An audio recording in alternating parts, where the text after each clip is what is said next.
quisiera mencionarte también a este hombre, que no es tan conocido. Aquellos que leen quizás sí conocen quién es este hombre, que es C.S. Lewis, bastante conocido dentro de la literatura cristiana. Él fue un apologista, o sea, alguien que se paró delante de intelectuales a defender el evangelio y la verdad de la palabra de Dios. Hay mucha gente que debate acerca de la existencia de Dios y otro tipo de cosas, pero C.S. Lewis fue un teólogo que estudió la palabra de Dios y defendió bastante a través de literatura y de muchos medios la verdad de Dios. Si en algún momento tú leíste los libros del Señor de los Anillos o viste las películas, tú sabrás que el autor de esos libros se llamaba Tolkien. Tolkien era amigo y promoción de él. Y juntamente se reunían para hacer diferentes debates acerca de Dios y de su existencia. Y mucho de lo que dicen ambos, o de lo que ellos compartieron, se terminó haciendo varias obras de apología dentro de la iglesia y aún fuera. Este hombre marcó bastante la literatura cristiana, y si tú has visto las películas de Narnia, él es el autor de las películas de Narnia. Él escribió estos libros para sus hijos y en tremenda bendición, pues terminó siendo libros que se reprodujeron de otras formas y terminó haciéndose ahora películas que hablan mucho de la esencia de la vida cristiana. Y si tú no lo has visto, te recomiendo que lo veas. En algunos dicen que no es una película muy taquillera, pero habla bastante acerca de Jesucristo y de lo que Él hace en nuestras vidas. Pero no es el único. Quizás en algún momento has oído de este hombre que está ahí, Charles Spurgeon. A él se le llamó el príncipe de los predicadores. Él tenía la capacidad de agarrar una palabra de la Biblia y te armaba una enseñanza o toda una prédica de una sola palabra de la Biblia.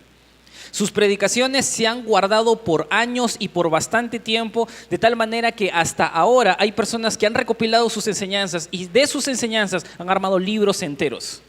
Algunos han sido tan fieles a la enseñanza que él ha dado, que la han recopilado, las han juntado en escritos y las han reproducido en audio. Y si tú entras a Google y pones Charles Spurgeon Prédicas, vas a encontrar más de una página en donde gratuitamente puedes encontrar un montón de enseñanzas bíblicas acerca de él. Pastores venían a aprender de él y él tenía enseñanza muy puntual acerca de la palabra de Dios. Y tan solo bastaría con que tú te sientes a oír alguna de sus enseñanzas para que entiendas la riqueza y el peso de lo que Dios hablaba a través de este varón. Pero él vivió bastante tiempo atrás también. Este no es tan conocido. Algunos que han estudiado en el seminario conocen un poco más de literatura cristiana, conocen acerca de quién es este viejito que parece un mendigo. Pero él se llamó Jorge Müller.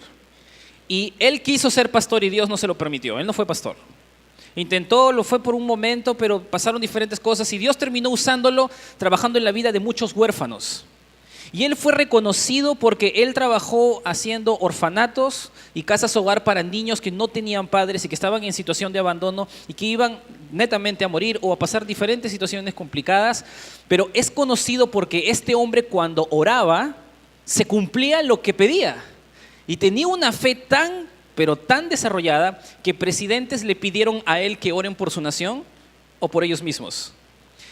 Otros predicadores muy conocidos lo buscaban y les enviaban cartas específicamente, no para pedirle ofrenda, porque realmente a él no le sobraba el dinero. Le pedían que oren por ellos. Y si tú ves su historia y su biografía, te vas a dar cuenta de cosas excepcionales que le pasaron a él y a los pequeños con los que él vivió. Él vivió hace mucho tiempo atrás también, pero fue un hombre que marcó gran parte de la historia del cristianismo.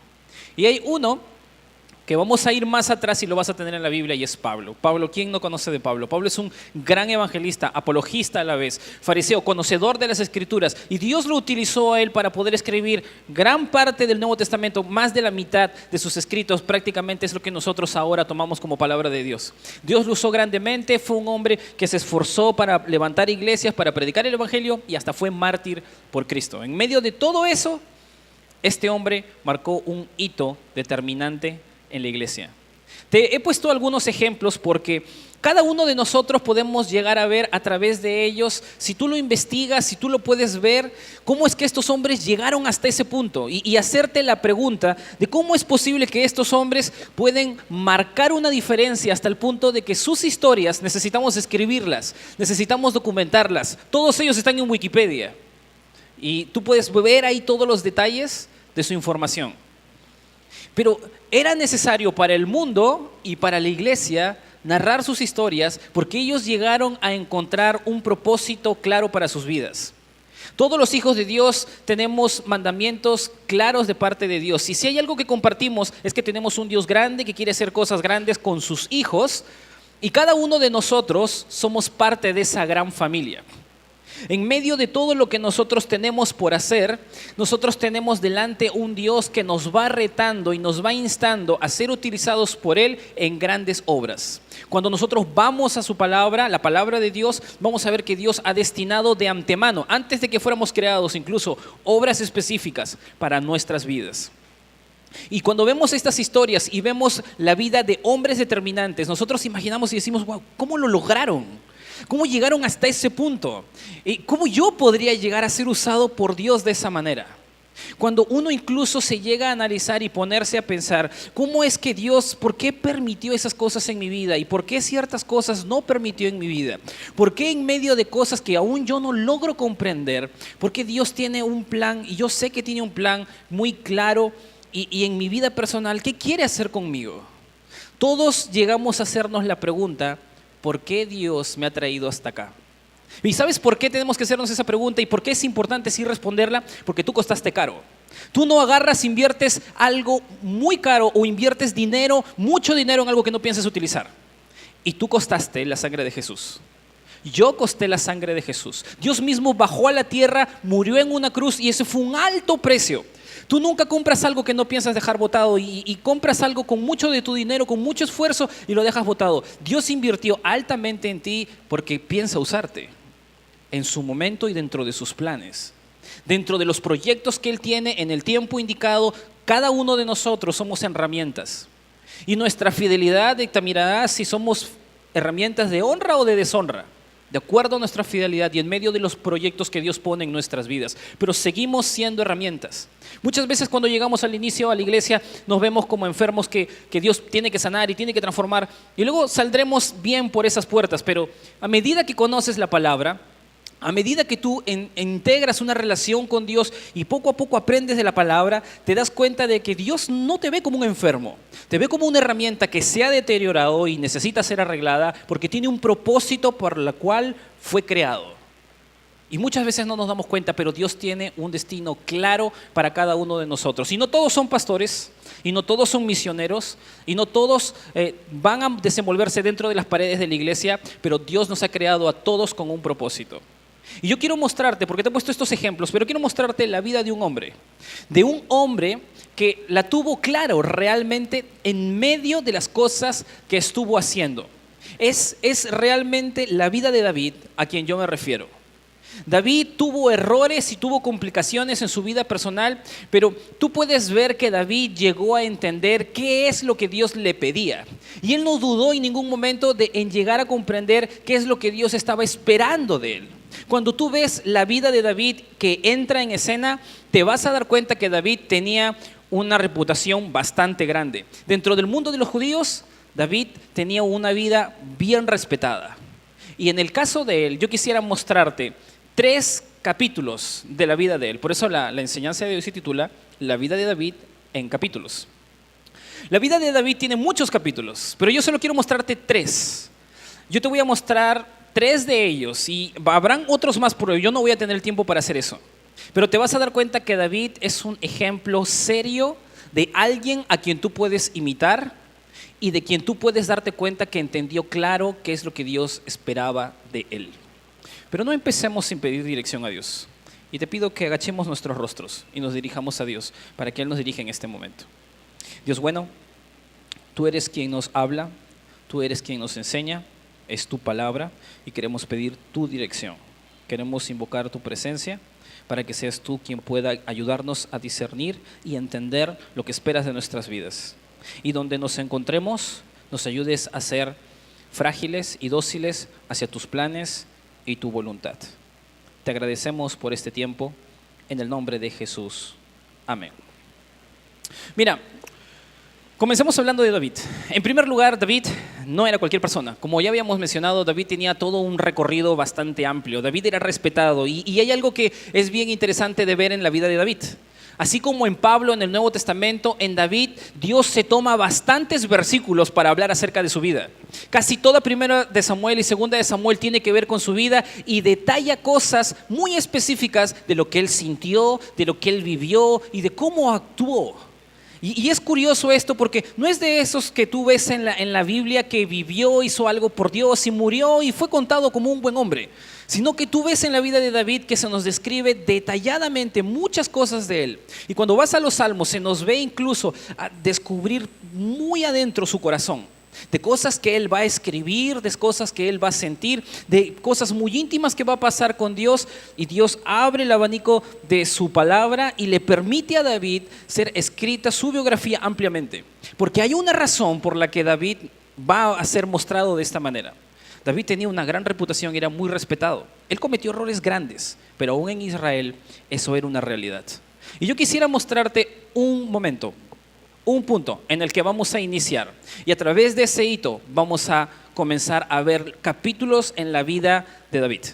Y para eso quisiera pedirte que vayas a Primera de Samuel, capítulo 17, por favor. Primera de Samuel, capítulo 17, desde el versículo 26. Y como verás en la proyección, hay algunos versos que no están seguidos, están delineados para ser cortados y continuar, porque si tuviéramos que leer todo, realmente no nos va a alcanzar el tiempo. Así que quisiera pedirte que me sigas la lectura y vamos a ir hilando a medida que yo voy a ir narrando parte de lo que no vamos a leer, de tal forma que podamos entender claramente lo que sucede en este encuentro con David. Primera de Samuel, capítulo 17, versículo 26, dice lo siguiente. Primera de Samuel, capítulo 17, versículo 26.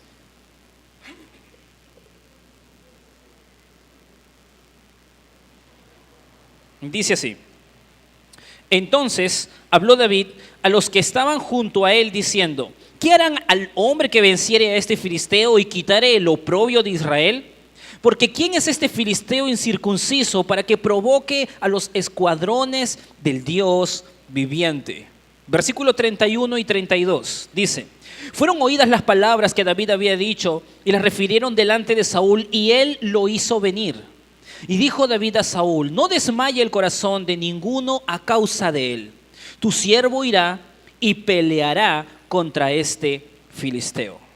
Versículo 42 en adelante. Y cuando el filisteo miró y vio a David, le tuvo en poco, porque era muchacho y rubio y de hermoso parecer.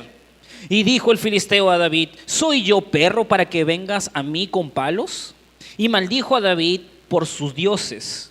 Dijo luego el filisteo a David: ven a mí y daré tu carne a las aves del cielo y a las bestias del campo.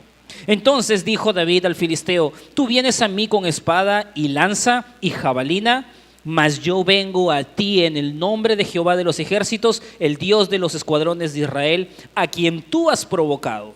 Jehová te entregará hoy en mi mano, y yo te venceré y te cortaré la cabeza. Y daré hoy los cuerpos de los filisteos a las aves del cielo y a las bestias de la tierra, y toda la tierra sabrá que hay Dios en Israel. Y sabrá toda esta congregación que Jehová nos salva con espada y con lanza, porque de Jehová es la batalla, y él os entregará en nuestras manos. Y aconteció que cuando el filisteo se levantó y echó a andar para ir al encuentro de David, David se dio prisa y corrió a la línea de batalla contra el filisteo. Y metiendo David su mano en la bolsa, tomó de allí una piedra y la tiró con la honda, e hirió al filisteo en la frente, y la piedra quedó clavada en la frente y cayó sobre su rostro en tierra. Así venció David al filisteo con honda y piedra, e hirió al filisteo y lo mató, sin tener David espada en su mano. Entonces corrió David y se puso sobre el filisteo, y tomando la espada de él y sacándola de su vaina, lo acabó de matar, y le cortó con ella la cabeza. Y cuando los filisteos vieron a su paladín muerto, huyeron. Solamente hasta ahí. Toda esta sección de la vida de David es quizás una de las partes más pomposas y gloriosas de su nombre. David tenía un gran nombre, y este es un momento determinante para su historia. David tenía que vencer a este Goliat, y para David vencer a este Goliat era un gran reto. Y en primer lugar era un gran reto porque era un reto público. Hasta este punto nadie públicamente sabía quién era David. David era un jovencito por ahí. No se había mencionado mucho acerca de él. Muchas cosas habían sucedido en Israel y habían problemas serios en Israel. Y David comienza a entrar en escena haciendo cosas menores. Lo que se ve anteriormente es que David va a ir donde el rey y va a comenzar a tocar esta arpa que él tenía para calmar el corazón del rey porque estaba siendo atormentado por un demonio. Y Saúl sabe quién es David en ese momento, pero no sabe quién es su papá, no sabe quién es, y va a él a comenzar a investigar un poco más acerca de David, porque simplemente era alguien que tocaba nada más. David no tenía ningún tipo de imagen pública y en ese momento él va a enfrentarse a Goliat. Era un gran reto y era un reto inalcanzable definitivamente para David. Porque David, no estaba preparado ni capacitado físicamente para afrontar a este hombre, para afrontar a este tremendo reto. Él no estaba capacitado ni siquiera socialmente para ponerse en la posición de enfrentarse a este paladín. Él no era un soldado, no tenía el respeto del pueblo, ni siquiera sus hermanos lo respetaban. Y aunque él no estaba capacitado físicamente, y aunque él no estaba capacitado de cualquier manera, él sí estaba capacitado espiritualmente para afrontar el reto que tenía delante. Y era lo que los otros soldados y lo que el mismo rey no tenían en ese instante. Esa realidad es lo que David comienza a observar. Y en medio de toda esta escena, pareciera que este es un momento en el que Goliat es enfrentado por un jovencito que tiene mucha fe y simplemente lo va a vencer y hay que tener fe en Dios. Pero cuando tú lees la historia de David, y cuando tú te introduces dentro de lo que él está pasando, te vas a dar cuenta que aquí hay más que simplemente un jovencito que tiene mucha fe. Detrás de esto hay mucha más información y es más complejo. Y es por esa razón que yo te he traído 3 capítulos para que puedas entender de forma más clara cómo es que David afronta estas situaciones y cómo es que él va a llegar a este punto. Y cómo es que nosotros podemos llegar a entender a través de su ejemplo cómo es que podemos encontrar lo que Dios ha delineado para nuestras vidas. Y por eso quiero mostrarte capítulos. El primer capítulo yo lo he titulado de esta forma: Goliat e Israel. Y como tú verás, dice ahí capítulo 3, ¿no? Yo no me he equivocado, lo estoy haciendo intencionalmente. Cualquiera empezaría desde el 1, 2 y 3, pero en este momento, mientras que estudiemos la Biblia, te vas a dar cuenta que esta escena para David no es el capítulo 1, no es el capítulo 2, es el capítulo 3. Él ha pasado previamente por ciertas cosas en su vida con Dios, de tal manera que él ahora está asumiendo responsabilidad y está haciendo un papel diligente de lo que Dios tiene para él. Ahora, ¿por qué intento mostrarte esto? Porque acá hay más información que a veces no la vemos. En primer lugar, si tú retrocedes un poquito, y no te pido que lo leas, pero te vas a dar cuenta que si tú observas tu Biblia un poco más atrás, David ya había sido ungido como rey. Él sabía que él iba a tomar la posición de rey delante de todo ese pueblo que era Israel. En un momento determinado, él se va a encontrar y va a observar lo que está pasando, porque él no era un soldado, pero él está viendo a su pueblo y a todos los hombres de su pueblo afrontar una tremenda dificultad con los filisteos, que habían sido un problema serio por años y años.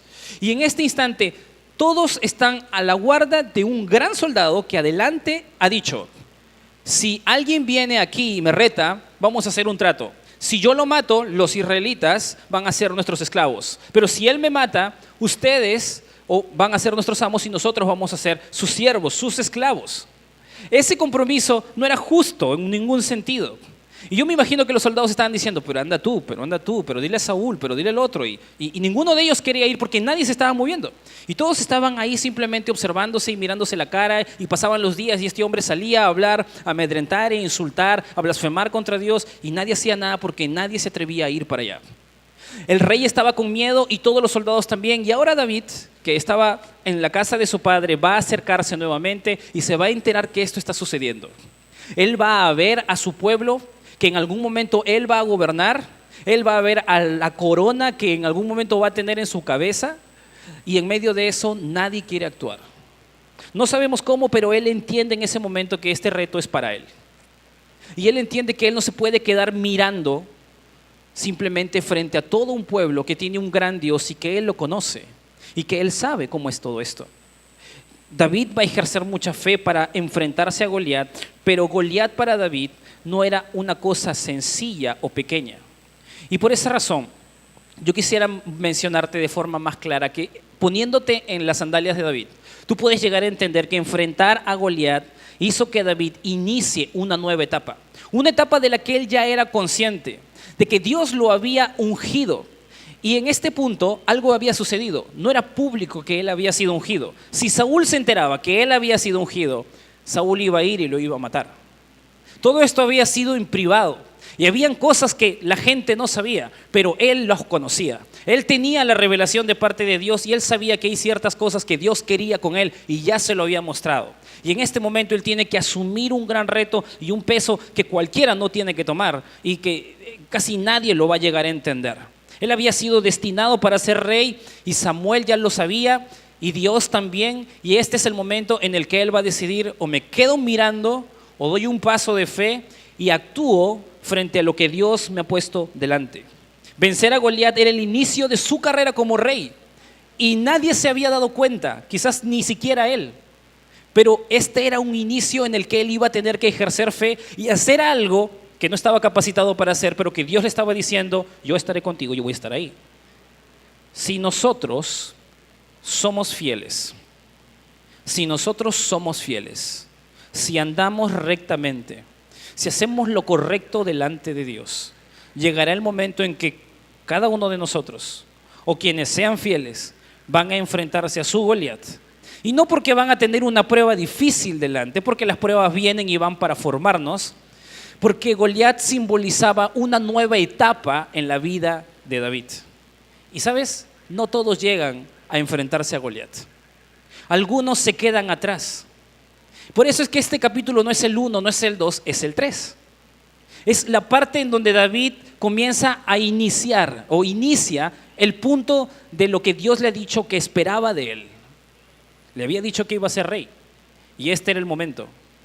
Wow, eso no era nada sencillo. Tenía que ver a un hombre corpulento hacer esto. La decisión no era sencilla. Había mucha presión negativa. ¿Tú te imaginas ver a ese hombre gigante ahí delineando el futuro de todas dos naciones y ahora está este jovencito que va a salir al frente y los soldados que estarán diciendo: oye, mejor anda tú, ¿y por qué no va Saúl? Mira, ya fuimos. ¿Cómo vamos a asumir esto? Y David, sin inmutarse, afronta esto y tiene mucha fe y la tiene clara para asumir lo que tiene delante. Como cuando un hombre es retado por Dios para abandonar su trabajo y depender de Dios en lo que Él espera que Él haga. Eso no es una decisión cualquiera, no es una decisión que todos deberían tomar, no creo que es una decisión que Dios empuje a todos aquí presentes, pero es una decisión difícil que amerita mucha fe y dependencia de Dios. O como cuando Dios dice: mira, yo quiero usarte, te he mostrado la necesidad, pero te tienes que preparar. Y quizás tú des, pero yo hace tiempo no estudio. Hay gente que lo puede hacer mejor. Quizás no tengo los recursos. Y prepararme para servirte es algo nada pequeño de hacer. Pero es una decisión de ese tamaño, de esa complicación. Quizás Dios de alguna forma dice: quiero usarte en este ministerio, quiero usarte en esta tarea, pero quizás tú no te sientes capaz de hacerlo, quizás no tienes experiencia haciéndolo, pero Dios pone esa carga en ti. Y tomar una decisión determinante para hacer cosas de este nivel y a este tipo, no todos llegan, porque es el capítulo 3, pero David ha sido fiel. Y en este momento David está a puertas de creer e iniciar lo que Dios le ha dicho. Pero antes de este capítulo, que es el capítulo 3, que es Goliat, la prueba grande, e Israel, la promesa que Dios tenía, había un capítulo 2, un capítulo que iba antes de esto, antes de Goliat y antes de Israel. Hay un capítulo en la vida de él que no se nos detalla con mucha certeza, pero que en las palabras de David podemos entenderlo. Yo lo he titulado de esta manera: el león, el oso y el rebaño. Yo he titulado este capítulo de esta forma: el león, el oso y el rebaño. ¿Y por qué? Lee conmigo, por favor, 1 Samuel, capítulo 17, versículo 33 al 37. Dice así, Primera de Samuel, capítulo 17, versículo 33. Dijo Saúl a David: no podrás tú ir contra aquel filisteo para pelear con él, porque tú eres muchacho y él un hombre de guerra desde su juventud. David respondió a Saúl: tu siervo era pastor de las ovejas de su padre. Y cuando venía un león o un oso y tomaba algún cordero de la manada, salía yo tras él y lo hería, y lo libraba de su boca. Y si se levantaba contra mí, yo le echaba mano de la quijada y lo hería y lo mataba. Fuese león, fuese oso, tu siervo lo mataba, y ese filisteo incircunciso será como uno de ellos, porque ha provocado al ejército del Dios viviente. Añadió David: Jehová, que me ha librado de las garras del león y de las garras del oso, él también me librará de la mano de este filisteo. Y dijo Saúl a David: ve, y Jehová esté contigo. Yo no me imagino la mente de Saúl, que en este momento él va a observar a un jovencito. Él tiene un miedo terrible, el pueblo tiene un miedo terrible, pero este jovencito tenía una confianza en Dios y le habla de tal manera que le deja tapada la boca a Saúl. Y Saúl le dice: pues ve, ¿por qué detenerte? De alguna manera él estaba presenciando la vida de alguien que le estaba creyendo a Dios y que estaba en el lugar preciso dentro de su voluntad. Saúl no estaba ahí y él sabía lo que estaba sucediendo. Él no identifica todo, pero él es consciente de que algo está pasando en la vida de David. Y en medio de esa situación, David comienza a relatar cómo es que anteriormente, antes de Goliat, él peleó con un oso y con un león, en una situación de un rebaño pequeño que él tuvo que asumir. ¿Y por qué es que mencionamos esto? Porque aquí hay algo que pasa desapercibido, y es que en este punto de la vida de David, David era un pastor de ovejas. Y esto no es que tú puedes decir acerca de David que, sí, David nació y siempre quiso ser pastor de ovejas, porque en la Biblia hay muchos pastorcitos. Y pues ¿quién no quiere ser pastorcito, no? Pero la Biblia no enseña eso. De hecho, la profesión de pastor bíblicamente era una profesión muy común. Era remunerada si tenías buenos ingresos, pero más que nada si tenías tierras grandes. Y eso no era un negocio que era una ganga realmente. Nadie nacía diciendo: sí, yo quiero ser pastor y todo. No, nadie venía con esa imagen. David tampoco estaba cansado de ser pastor ni estaba renegando contra eso, pero él no tenía la mejor posición. Él había sido menospreciado para ser el mismo candidato para ser el rey. Cuando Samuel viene a la casa de su padre para buscar rey, se da cuenta que en medio de la familia mira a un hombre grandote que es el hijo mayor, y Dios le dice: no, ese no es. Y luego encuentran al segundo: no, ese tampoco. Y van descartando a todos, y había uno que no lo habían considerado, que estaba con las ovejas. ¿Y por qué hay que considerarlo si eres pastor? Entonces no hay que considerarlo. Era la imagen que él llegaba a tener. En medio de eso, era él visto como menor, ni siquiera para poder luchar por Israel. Cuando tú ves la historia y lees un poco antes, te vas a dar cuenta que sus hermanos estaban en el batallón. Él no, él estaba de visita llevando comida a sus hermanos mayores. Ni siquiera era considerado como un soldado. Él era el hombre que tenía que quedarse en casa para poder ver las ovejas de su papá, porque esa era su labor. Y quizás la actitud de David no se nos ve del todo, pero tú nunca ves a un David quejándose ni renegando de esta tarea. Y es curioso ver cómo él más bien va a relatar su diligencia para estar con este pequeño rebaño y hacer su papel. Él podía en cualquier momento agarrar y decir: pues mira, si voy a cuidar ovejas, encima me va a venir a atacar un león, y encima me va a venir a atacar un oso, porque esto no compensa, mejor hago otra cosa. O él podía agarrar y decir: esto es muy arriesgado, así que si viene un león, una oveja, mejor que se la coman. Una oveja menos no es nada.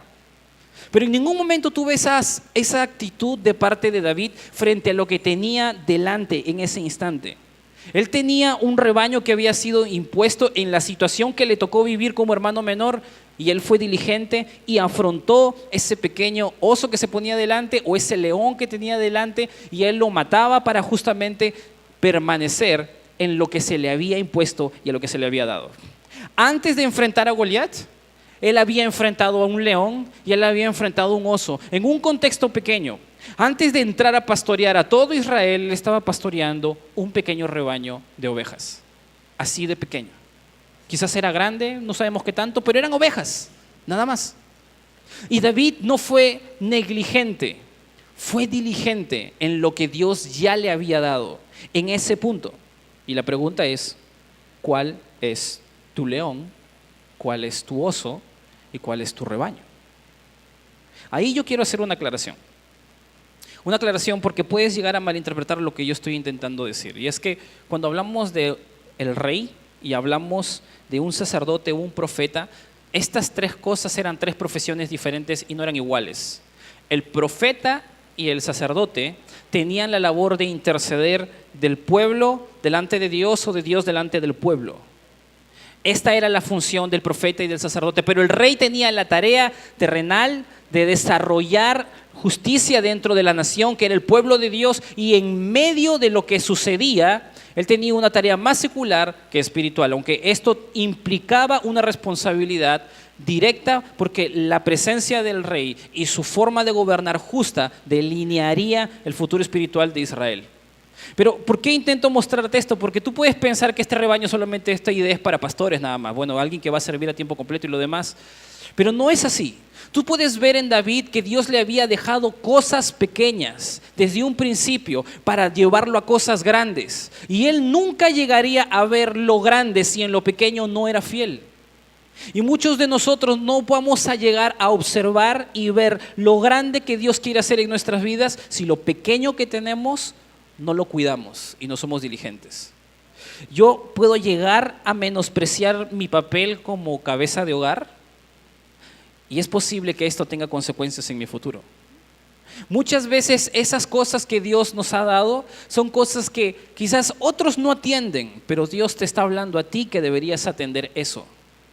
Y a veces no es necesariamente algo dentro de la iglesia, a veces es tu papel como papá, a veces es tu papel como mamá, a veces es tu papel como esposo o como esposa, a veces es tu papel como un líder de un ministerio, a veces es tu papel como un director de casa de paz. Si menospreciamos el papel que tenemos como personas que administramos los recursos económicos que tenemos, no veremos cosas más adelante. O quizás es simplemente la idea de administrar correctamente el tiempo que Dios nos ha dado. Nunca verás lo que Dios puede hacer con tu vida si no matas los leones y los osos que se presentan a tu alrededor, que son parte del cuidado y de la responsabilidad que Dios te ha impuesto en tu hogar, en tu trabajo, en tu ministerio, en tu vida personal, en cosas de ti mismo. Porque a veces matar ese león o a veces matar ese oso es como matar esa flojera que no terminas de romper para asumir responsabilidades serias dentro de donde Dios te está poniendo. O quizás es ese temor que tienes de confiar en Dios, en tus finanzas, y por eso no lo ves, simplemente no lo ves. A veces es no atender a la indisciplina o al desorden personal que puedes llegar a tener y que obstaculiza lo que Dios puede hacer en ti, y que abiertamente pone freno a las cosas que Dios puede mover. Puede ser la imprudencia con la que mueves tus labios y hablas de cosas que no deberías y que estorban lo que Dios quiere hacer en ti, o simplemente el egoísmo que uno puede llegar a tener. En medio de eso nosotros no llegamos a ver todas las implicancias de ciertos papeles que tenemos y cómo esos papeles van a repercutir en el futuro. A veces no nos damos cuenta que mi papel como padre tiene un amplio desempeño en mi papel en el reino de los cielos más adelante. A veces yo no llego a darme cuenta que mi papel como líder de un ministerio pequeñito va a tener consecuencias en mi futuro en el reino de Dios más adelante, en mi tiempo presente, en esta vida. Cuando yo desconsidero lo que Dios me ha dado, yo no llegaré a ver el Israel que Dios quiere darme, si es que yo no asumo responsablemente el rebaño pequeño que Dios ha puesto en mi vida. Y ahí es ahí donde tú puedes encontrar ciertas conclusiones, que las he traído escritas para que lo entendamos, porque esto se hace un poco complejo, pero que no es difícil de entender si conoces lo que Dios está haciendo en tu vida. Dice ahí, asumir los retos presentes abre las puertas para el llamado prometedor que todo hijo de Dios quiere ver. Cuando yo asumo los retos que Dios me ha puesto y de ese tema que me ha hablado, de esas cosas que tengo que atender, de esas cosas que yo tengo que asumir, cuando yo lo hago en serio, yo tendré las puertas cada vez más abiertas para poder ver lo que Dios quiere hacer conmigo. Si yo menosprecio como dice ahí, menospreciar la dirección presente de Dios de atacar las debilidades de nuestras vidas conlleva menospreciar los grandes privilegios para los que Dios me ha destinado.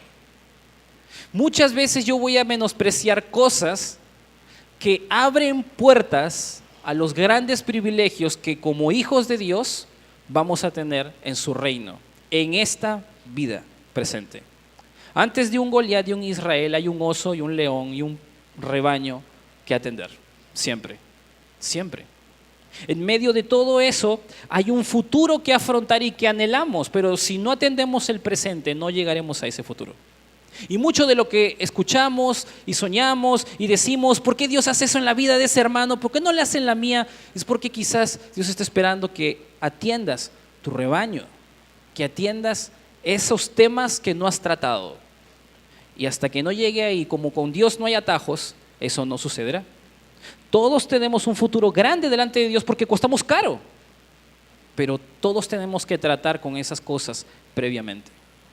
Y en medio de todo eso, podemos asumir otras cosas. En medio de todo eso, hay un capítulo previo que puedes tú ver de forma muy clara en la vida de David y de otros hombres. Y yo lo he llamado el capítulo de la fe y de la obediencia. Es el capítulo primero. Hemos visto el tercero, el segundo y este es el primero. Aquí comenzó David.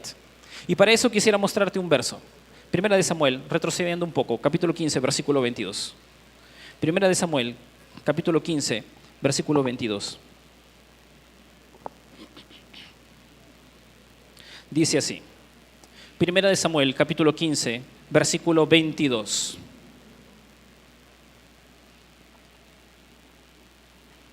Y Samuel dijo, ¿se complace Jehová tanto en los holocaustos y víctimas como en que se obedezca a las palabras de Jehová?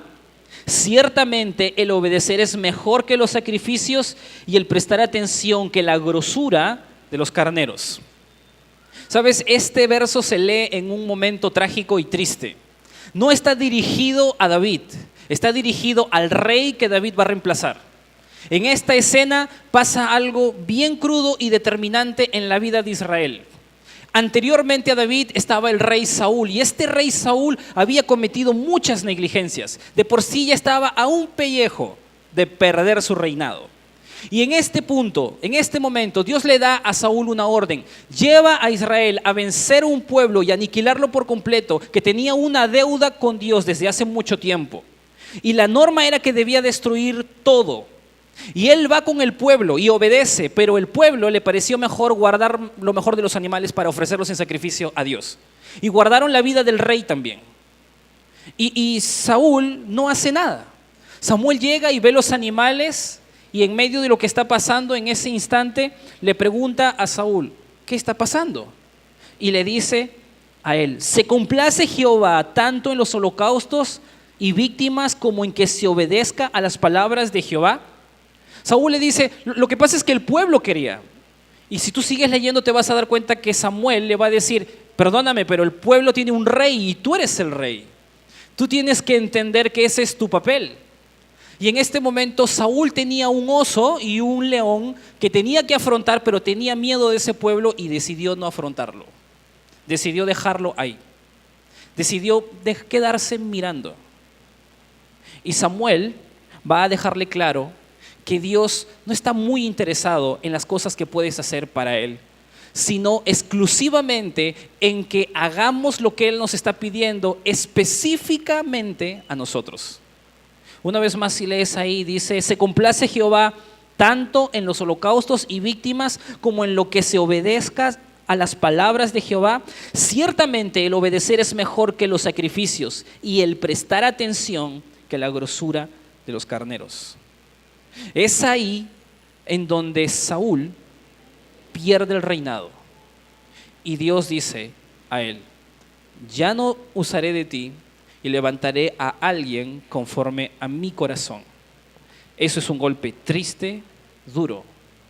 Y cuando tú ves la vida de David, en esta sección es difícil de verlo, pero tú te vas a dar cuenta a través de los salmos cómo es que David tenía claro que la única forma que él podía llegar a encontrar a Dios era creyéndole y siguiéndole paso a paso.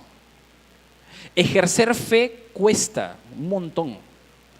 Y a veces hablamos de las grandes cosas que Dios podría hacer con nosotros, pero hay cosas pequeñas que Dios ya nos ha pedido. Y si nosotros no afrontamos esas cosas pequeñas que nosotros las sabemos, no vamos a ver las cosas grandes que también quizás ya las sabes o quizás estás esperando que Dios te revele. En medio de todo eso, hemos visto el ejemplo de grandes hombres al principio. Vemos el ejemplo de David, vemos el ejemplo de Pablo, vemos el ejemplo de otros hombres a lo largo de la Biblia. Y si tú eres un cristiano serio que ama a Dios, tú no quieres venir a la iglesia y tener una vida común, de venir a la iglesia, encajar en la reunión de la iglesia, tener amigos y ser un buen cristiano, entre comillas, y luego sales y se acabó tu vida. Tú fuiste diseñado para hacer cosas grandes.